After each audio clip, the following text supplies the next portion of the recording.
ایک بہت ہی اہم سبق جو ہے آج پڑھنے جا رہے ہیں، وہ یہ ہے کہ یقیناً ہم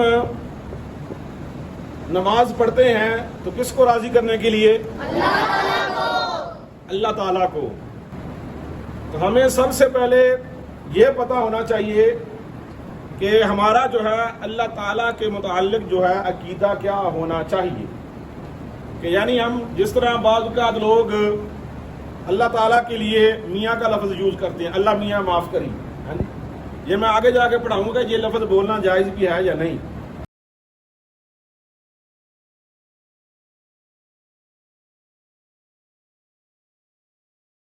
جی السلام علیکم ورحمۃ اللہ وبرکاتہ۔ جی کیسے ہیں ہمارے سامعین و ناظرین؟ امید ہے کہ اللہ تعالیٰ کے فضل اور توفیق سے سارے خیر خیریت سے ہوں گے۔ آپ دیکھ رہے ہیں ہمارا یوٹیوب چینل مفتی ذیشان قادری۔ آپ نے اس چینل کو سبسکرائب، لائک، شیئر کریں تاکہ زیادہ سے زیادہ لوگوں تک پیغام پہنچے۔ آخری سبق کون سا پڑھا ہم نے؟ تو سب سے پہلے ہم نے نماز کے پڑھے تھے، کیا پڑھے تھے جی؟ اونچی آواز میں ذرا۔ فرائض کے بعد ہم نے کیا پڑھی تھی؟ شرائط کے بعد واجب کے بعد سنتیں، اور سنتوں کے بعد مستحب۔ اب مجھے کوئی بتائے گا کھڑا ہو کے کہ نماز کے فرائض کتنے تھے؟ جلدی جلدی جلدی جلدی جی جلدی کھڑا ہو جو میاں صاحب، کتنے تھے؟ نماز کے 7 فرائض تھے۔ 7 فرائض تھے۔ شرائط کتنی تھی؟ 6۔ جی قاری صاحب بتائیں۔ 6۔ سنتیں کتنی پڑھی ہم نے؟ جی قبلہ بتائیں کھڑے ہو کے جی، ٹوپی بھی سیدھی کر لیں ذرا پلیز۔ 20۔ جی واجبات کتنے پڑھے ہم نے؟ جی عبد الرحمان بٹ صاحب آپ بتا دیں اونچی بات میں ذرا۔ نماز کے 20 واجبات پڑھے تھے۔ 20 واجبات پڑھے۔ اور مستحبات ہم نے کتنے پڑھے؟ 5۔ بیٹھ جائیں۔ اب نماز کے یہ ساری چیزیں جو ہم نے پڑھی ہیں، ان سے فارغ ہونے کے بعد ایک بہت ہی اہم سبق جو ہے آج پڑھنے جا رہے ہیں، وہ یہ ہے کہ یقیناً ہم نماز پڑھتے ہیں تو کس کو راضی کرنے کے لیے؟ اللہ تعالیٰ کو۔ اور ہم اسی طرح اور بھی نیکی کا کام کرتے ہیں، صدقہ خیرات بھی کرتے ہیں، تو ہماری نیت جو ہوتی ہے صرف اور صرف اللہ تعالیٰ کو راضی کرنے کی ہوتی ہے، اور اللہ تعالیٰ کے پیارے حبیب صلی اللہ علیہ وآلہ وسلم کو۔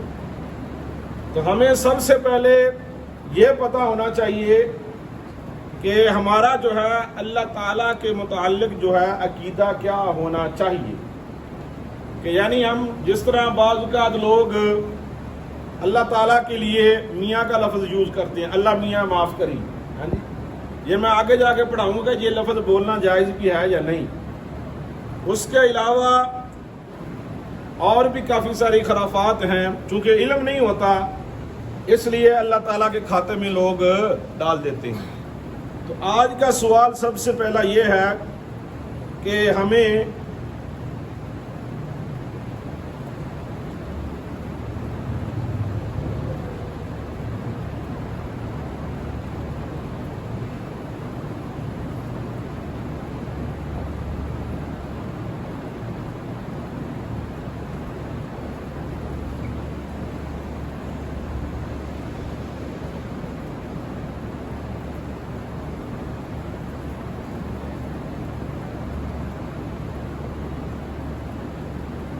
کیا لکھا میاں صاحب؟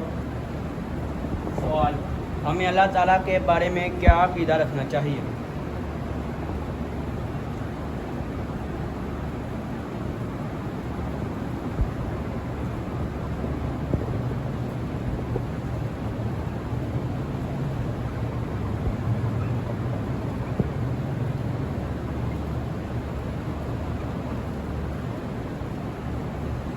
سوال سمجھ آ گیا سب کو جی؟ اللہ تعالیٰ کے بارے ہمیں عقیدہ کیسا رکھنا چاہیے؟ تو یاد رکھیں کہ اللہ تعالیٰ کے بارے میں ہمیں عقیدہ وہی رکھنا چاہیے جو قرآن سے ثابت ہو، جو حدیث سے ہو، یا صحابہ کرام کی سنت ہو، یا صحابہ کرام سے ثابت ہو،